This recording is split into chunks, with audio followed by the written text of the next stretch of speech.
السلام علیکم۔ اپنے تمام ناظرین کو خوش آمدید کہتا ہوں سہیب خالد آفیشل میں۔ جیسا کہ آپ سب جانتے ہیں، آج کل پاکستان میں عید الاضحیٰ کی آمد ہے۔ اس حوالے سے گزشتہ برسوں کی مشق میں یہ دیکھا گیا ہے کہ پاکستان میں لوگ سنت ابراہیمی کی ادائیگی میں جوش و خروش سے حصہ لیتے ہیں، مگر اس کے ساتھ ساتھ کچھ دینی احکامات کا فقدان بھی پایا جاتا ہے۔ اس اہم موضوع پر گفتگو کرنے کے لیے ایک پروگرام آپ کی خدمت میں پیش کر رہے ہیں، جس کا موضوع ہے قربانی کے مسائل۔ اس موضوع پر گفتگو کے لیے ہمارے ساتھ موجود ہیں علامہ علی ناصر حیدری صاحب۔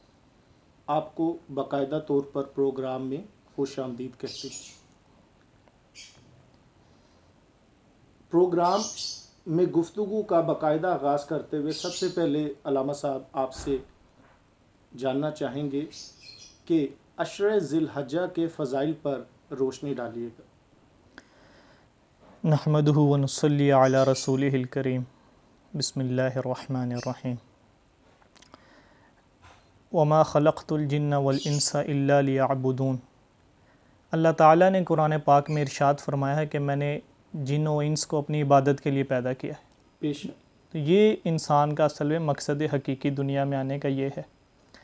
اب جب بندہ دنیا میں آتا ہے تو اس کے ساتھ اور بھی دنیا کے معاملات ہوتے ہیں، بیوی بچے ہوتے ہیں، والدین ہوتے ہیں، بہن بھائی، کاروبار، دکان، نوکری، صحت، خوشی، غمی۔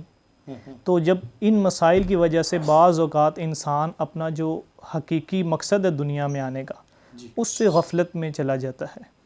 تو اللہ تعالیٰ نے بعض مواقع کی خاص فضیلت بیان فرمائی ہے اور ان کو اپنے لیے پسند فرمایا ہے کہ اس میں میری عبادت کی جائے، کہ انسان اپنا مقصد حقیقی کی طرف آ جائے۔ جیسے رمضان المبارک آتا ہے کہ آپ دیکھتے ہیں کہ پورا سال ایک زندگی ایک سیکوینس سے گزر رہی ہے، لیکن رمضان میں تبدیل ہو جاتی ہے۔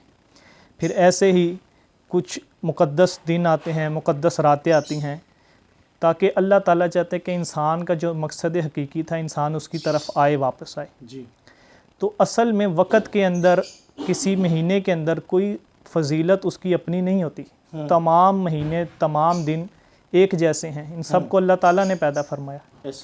لیکن کیونکہ اب یہ جو دن ہیں اللہ تعالیٰ نے ان کو پسند فرمایا کہ اس میں میری عبادت کی جائے، تو اس وجہ سے اب یہ عشرہ ذی الحجہ ہے، یہ بھی انہی دنوں میں سے ہے کہ اللہ تعالیٰ چاہتے ہیں کہ انسان ان میں میری طرف رجوع کرے۔ اس لیے اللہ کے نبی صلی اللہ علیہ وسلم نے ارشاد فرمایا کہ جتنے بھی ایام ہیں ان کے اندر عشرہ ذی الحجہ سے بڑھ کے ثواب کے اعتبار سے عشرہ ذی الحجہ سے زیادہ کسی اور دن میں عبادت کا، ذکر و اذکار کا، تلاوت کا ثواب نہیں۔ سبحان اللہ۔ تو اتنا اس کے اندر ثواب ہے۔ ایک روایت میں فرمایا کہ اس کا ایک روزہ 1 سال کے روزوں کے برابر ہے، اور 9 ذی الحجہ کے روزے کے بارے میں فرمایا کہ یہ 2 سال، ایک گزشتہ سال اور ایک آئندہ سال کے گناہوں کا کفارہ ہو جاتا ہے۔ سبحان اللہ۔ تو یہ اس کی فضیلت ہے کہ اللہ تعالیٰ کے رسول صلی اللہ علیہ وسلم نے اس کی فضیلت یہ بیان فرمائی۔ لیکن اب بعض علماء نے یہاں تک اس میں کہا ہے کہ یہ والا عشرہ بہتر ہے یا رمضان المبارک کا آخری عشرہ جو ہے جس میں اعتکاف کیا جاتا ہے۔ تو شاہ عبد الحق محدث دہلوی رحمۃ اللہ علیہ بہت بڑے عالم گزرے ہیں، آپ نے اس کے بارے میں ایک قول لکھا ہے۔ آپ فرماتے ہیں کہ راجح بات یہ ہے کہ دن اس عشرے کے افضل ہیں اور راتیں جو ہیں وہ رمضان المبارک کے افضل ہیں، کہ رمضان کی راتیں اور اس کے دن، تو یہ اتنی اہمیت کا حامل ہے یہ مہینہ، اور اس کے بالخصوص یہ ابتدائی 10 دن۔